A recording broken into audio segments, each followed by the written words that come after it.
மனிதனுக்கு ஆவி, ஆத்மா, சரீரம் என்ற மூன்று இருக்கிறது. 1 தெசலோனிக்கேயர் 5ஆம் அதிகாரம் 23ஆம் வசனத்தை வாசித்தோம் என்றால் இது நம்ம எல்லாருக்கும் தெரியும். இவைகள் எல்லாவற்றிலுமே பாவம் செய்ய முடியும். இயேசு கிறிஸ்து வரும்பொழுது இந்த மூன்றிலுமே குற்றமில்லாதவர்களாக நாம் இருக்க வேண்டும் என்று அந்த வசனம் சொல்லுகிறது. மத்தேயு 5ஆம் அதிகாரம் 28ஆம் வசனத்தை வாசித்தோம் என்றால், ஒரு ஸ்திரீயை இச்சையோடு பார்த்தாலே உன்னுடைய ஆவியிலே நீ பாவம் செய்து விட்டாய் என்று சொல்லப்பட்டிருக்கிறது. ஆக சங்கீதம் 119:25 வாசித்தால் என்னுடைய ஆத்மா மண்ணோடு ஒட்டி கொண்டிருக்கிறது என்று அவன் சொல்லுகிறான். ஆக ஆவியிலும் பாவம் செய்ய முடியும், சரீரத்திலும் பாவம் செய்ய முடியும், ஆத்மாவிலும் பாவம் செய்ய முடியும்.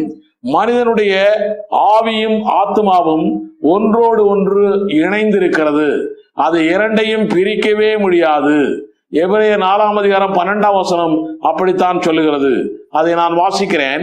தேவனுடைய வார்த்தையானது ஜீவனும் வல்லமையும் உள்ளதாயும் இருபுறமும் கருக்குள்ள எந்த பட்டயத்திலும் கருக்கானதாயும் ஆத்மாவையும் ஆவியையும் கணுக்களையும் ஊனையும் பிரிக்கத்தக்கதாக உருவ குத்துகிறதாயும் இருதயத்தின் நினைவுகளையும் யோசனைகளையும் வரையறுக்கிறதாகவும் இருக்கிறது என்று சொல்லப்பட்டிருக்கிறது. மனிதன் மரித்தவுடனே இந்த தேகத்தை விட்டு ஆவியும் ஆத்மாவும் பிரிகிறது. 2 பேதுரு 2ஆம் அதிகாரம் 13ஆம் வசனம், பிரசங்கி 12:7, லூக்கா 12:2, யாக்கோபு 2:26 இப்படி பலதரப்பட்ட வசனங்களை நீங்கள் வாசித்துக் கொள்ளலாம். இந்த ஆவியும் ஆத்மாவும் மனிதன் மரித்த பிற்பாடு எங்கே போகிறது? இது ஒரு கேள்வி. முதலிலே தேவனிடத்தில், அதாவது சமாதானம், இளைப்பாறுதல், தேவ பிரசன்னம், செழிப்பு இருக்கக்கூடிய இடத்தில், பாரடைஸ் என்று சொல்லப்பட்டிருக்கிறது, அந்த இடத்திற்கு அது போகிறது. அதுதான் தமிழிலே பரதேசு என்று சொல்லப்பட்டிருக்கிறது. இதைத்தான் லூக்கா 23ஆம் அதிகாரம் 43ஆம் வசனத்திலே ஆண்டவராய் இயேசு கிறிஸ்து ரட்சிக்கப்பட்ட கள்ளனிடம் சொல்லுகிறார். இயேசு அவனை நோக்கி, இன்றைக்கு என்னோடு கூட பரதேசில் இருப்பாய் என்று மெய்யாகவே உனக்கு சொல்லுகிறேன் என்றார். பாவியாய் பாவம் சுமந்து மரித்த இயேசுவும் பரிசுத்தவானாக்கப்பட்ட ரட்சிக்கப்பட்ட கள்ளனும் 2 பேருமே மரித்தவுடனே அவர்கள் 2 பேருடைய ஆவியும் ஆத்மாவும் பரதேசிக்கு போகிறது. அவர்கள் பரதேசிக்கு போகிறார்கள். நாம் அறிவோம், இயேசு பாவ நிலையில் பாதாளம் போனார் என்று நாம் அறிகிறோம். ஆனால் முதலில் அவர்கள் 2 பேருமே போன இடம் பரதேசு, தேவன் இருக்கிற செழிப்பான ஒரு இடம். அதற்கு பிறகு பாவிகளின் ஆவி பாதாளம் போகும், பரிசுத்தவான்களுடைய ஆவி பரதேசிக்கு போகும், பரதேசிலே இருந்துவிடும்.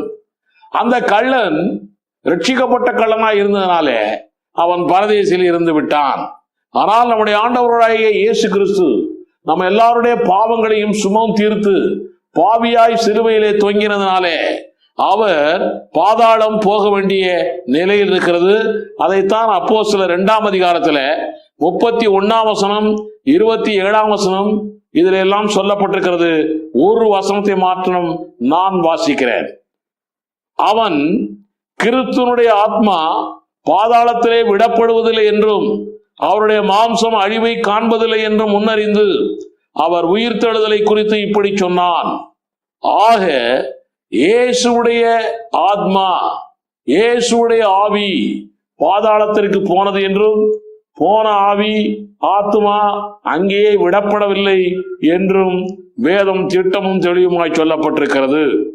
பரிசுத்தவான்களுடைய ஆவி பரதேசில் இருக்கும், பாவிகளுடைய ஆவி ஆத்மா பாதாளத்தில் இருக்கும். லூக்கா 16ஆம் அதிகாரத்தை வாசித்தீர்கள் என்றால் அங்கே லாசரு ஐஸ்வர்யவானை பற்றி சொல்லப்பட்டிருக்கிறது. லாசருவின் ஆவி ஆபிரகாமோடு, லாசருடைய ஆவி ஆத்மா ஆபிரகாமோடு இருக்கிறது. ஐஸ்வர்யவான் அவனுடைய ஆவி ஆத்மா பாதாளத்தில் இருக்கிறது. இரண்டும் பார்வைக்கு அருகிலே இருக்கிறது, கீழையும் மேலேயும் இருக்கிறதாய் சொல்லப்பட்டிருக்கிறது. இது பூமிக்குள் இருந்ததாக வேத வல்லுநர்கள் சொல்லுகிறார்கள். பவுலுடைய காலத்தில் இந்த ஆபிரகாமும் ஐஸ்வர்யவானும் இருந்த பரதேசு 3ஆம் வானம் போய்விட்டதாய் நாம் அறிகிறோம்.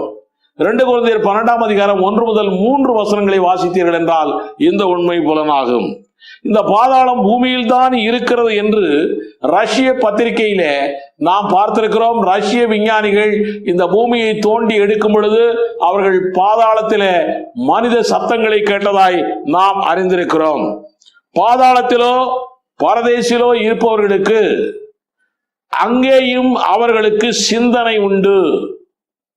அங்கேயும் அவர்களுக்கு சிந்தனை உண்டு. ஐஸ்வர்யவான் சிந்தனையோடு இருந்ததால் தான், தன்னுடைய சகோதரர்களை பற்றிய சிந்தனை இருந்ததால் தான் ஆபிரகாமிடம் ஐஸ்வர்யவான் பேசுகிறான். வெளிப்படுத்தல் 6ஆம் அதிகாரம் 9-10 வாசித்தாலும் கூட இந்த பரதேசிலோ அல்லது பாதாளத்தில் இருக்கக்கூடிய ஆவிகளுக்கு, ஆத்மாக்களுக்கு சிந்தனை உண்டு என்று நாம் அறிகிறோம். பாதாளம் என்பது அக்கினி நிறைந்த உபத்திரவ ஸ்தலம், அது பாவிகளுக்கு.